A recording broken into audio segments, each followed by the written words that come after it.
સુરનગરમાં 45 degree તાપમાન. હો ભાઈ, જેવા તેવા તો સિટીમાં આવીને આવે ને અહીં રખડે ને તો બળી જાય. શું કેવું? તો આપણો ગામડે જવાનો પ્રોગ્રામ બની ગયો છે. લાંબા વેકેશનમાં અમે જઈએ છીએ ઉનાળામાં ગામડે. થેલા બેલા પેક કરી દીધા છે અને અહીંથી બસમાં બેસીને હવે જઈશું આપણે ગામડે. ચાલો મળીએ આગળ આપણે તમને. જો ત્યારે મિત્રો આપણી બસ આવી ગઈ છે. બસમાં બેસી જેવી રાખે બીજું શું. બસમાં બેસી ગયા છીએ. હવે ડાયરેક્ટ આપણે ક્યાંક હોલ્ડ કરે તો ઠીક, બાકી ડાયરેક્ટ ગામડે અડધે પૈગા ને ત્યાં પંચર પડ્યું. આપણે ગુંજિયાળા તો ખરા જ તે. જો ટાયર ખોલીને રાખ્યું હે, પંચર કરે હે ભાઈ. ગુંજિયાળા તો ખરા જ છે, એટલે આવું નવું કંઈક ને કંઈક તો થાય જ છે. હજી તો કામરેજ નથી પહોંચ્યા.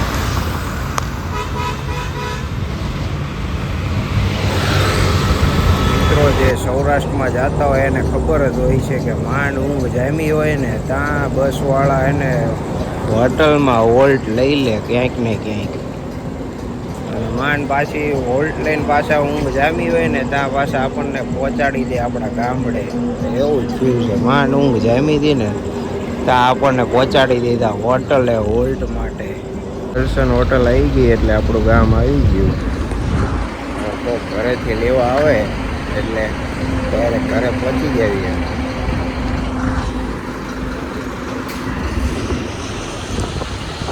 1 વાગે સુરતથી નીકળ્યા હતા પણ તોય પહોંચી ગયા. બસ વાળો ફૂલ હાંકતો હતો. ત્યારે મિત્રો ફાઇનલી ઘરે પહોંચી ગયા છીએ. ટ્રેક્ટર ને એવું આવે અને ભેંસું ને એવું બાંધેલું હોય એટલે સમજી જવાનું કે ગામડે આવી ગયા. ચાલો મિત્રો આપણે સામાન બામાન ઉતરી જઈને ઘડીક પાછા હોઈ જઈએ. બીજા ગઈ શાંતિથી ખબર પડી જઈએ. હે જાગો હાલો, અત્યાર સુધી સુઈ રહેવાનું હોય. જાગે કા આવું છે તારે અત્યાર સુધી સુતા છે આ બધા. ચાલો તારે આપણે હોઈ જઈએ. બીજું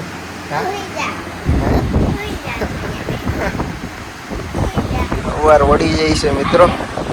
આપણે ઘડી ગામમાં હોઈ જઈશું. શું કાંઈ આ ઘેર ઉજાગરો છે તો હોઈ જઈએ. બરોબર ને? જાગો હાલો. સવારમાં ઉઠીને ગામડે તમે આ ખાઓ ને મિત્રો ત્યારે તમને મજા આવે ગામડેની સાચી. 13 પેટનું દૂધ અને રોટલો. ગામડે આવીને કામ સંભાળી લીધું છે. ધાબા ઉપર આખું વ્હાઈટ કેમિકલ પાથરવાનું છે કારણ કે તડકો બહુ પડે. તમે ખરેખર જુઓ એટલે ખૂબ જ તડકો પડે. આ ઝાડવા બાળવા આપણે વાયેલા છે પણ તો એટલો બહુ તડકો પડે છે. ફૂલ તડકો થઈ ગયો અત્યારે.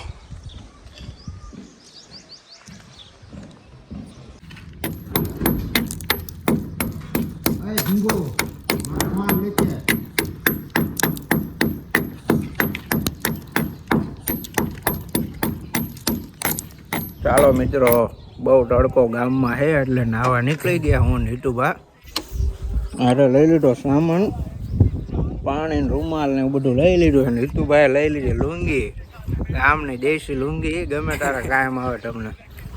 રસ્તો સુમસામ હે, ગામમાં કોઈ રખડતું નહીં. ખાલી 40 નહીં 45 ડિગ્રી છે. ચાલો નાવા જઈએ આપણે. મળીએ ત્યાં જઈને તમને. નાવા પહોંચી ગયા છીએ. કઈ બાજુ છે ભાઈ નાવાનું? એવું છે. એ તડકો જોવો ખાલી. તમે લગભગ સાંજ સુધી લગભગ હે ને અંદર પડ્યું રહેવું પડશે. હો એ તો કઈ બાજુ એલા હે? તો હાલો વાળ બાળ કપાયા કેમ બાવા જેવો રખડસ તું યાર. ચાલો તારે આપણે જઈએ નાવા. લાગે સાંજ સુધી અહીંયા આપણે નાયા કરવું પડશે કારણ કે સુરનગરમાં 45 ડિગ્રી તાપમાન છે. 45 ડિગ્રી એટલે સુરત શું આપણે ગુજરાતમાં હાઈએસ્ટ. ભાઈ ઓલું બંધ તો કરવાનું હે.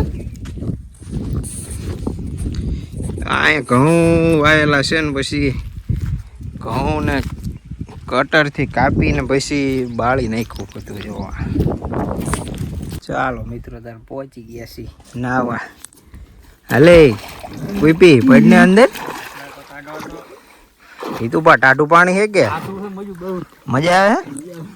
ચાલો તારે મજા આવી. આ વાડીની આપણે તમને જે જૂના ખાંડના વિડીયો બનાવ્યા હતા ત્યાં થોડાક દી પછી જ નાવા જવાનું છે. આ તો ખાલી એક ખેતરમાં જ બનાવેલું છે એટલે અહીંયા તો આ નાનું એવડું જ છે.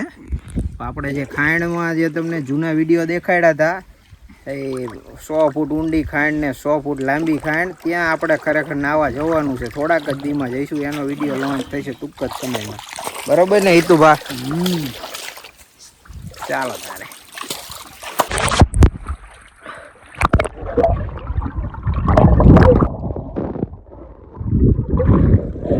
તરવાની ઘણી બધી ટેકનિક છે પણ જે તરવામાં એક્સપર્ટ થઈ ગયા હોય ને એ બધી રીતે તરીએ. કે તમને 2 ટેકનિક દેખાડું. પહેલી એને પગ હલાયા વગર હાથથી તરવાની ટેકનિક.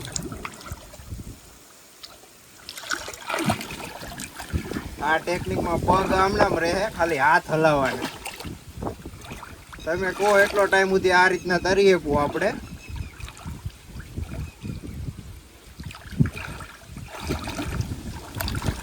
બીજી ટેકનિક ખાલી એમાં પગ હલાવવાના અને હાથ બારા રહેશે. તમે દેખાડું તમને. જો હાથ બારા, ખાલી પગની મૂવમેન્ટ. આ તરવામાં તમે એક્સપર્ટ થઈ જાઓ ને ગામડામાં રહેતા હોય ત્યારે તમે આ કરી શકો. એ 2-3 કલાક મિત્રો નાયા. હવે સાંજનો ટાઈમ થયો છે એટલે ધીમે ધીમે ઘર તરફ પ્રયાણ કરશું. તડકો પણ હજુ એવો જ છે. હિતુભા કેવો તડકો ભૂકા કાઢે હો ભાઈ. સુરનગરમાં 45 ડિગ્રી તાપમાન હો ભાઈ. જેવા તેવા તો સિટીમાં અહીંયા આવીને આવે ને અહીંયા રખડે ને તો બળી જાય. શું કેવું બીપી? આની ઘોડે બળી જાય. આ મિત્રો અમારા સુરેન્દ્રનગરના ડેમમાં જોવા મળે છે. એકદમ તમે ખાઓ એટલે આનો સ્વાદ જ અલગ હોય. તમે બજારમાં મળતી હોય એની કરતાં હાવ અલગ. પકુબાને પહેલી વહેલી મળી જોવા. આમ તો ફોજી છે એટલે બહારથી આવ્યા એટલે આજ પહેલી વહેલી ખાવા બેઠા છે. બરોબર ને પકુબા? એવું હું ના માનું. તાર ને ખાઈ એવું છે. આવી જાવ મિત્રો.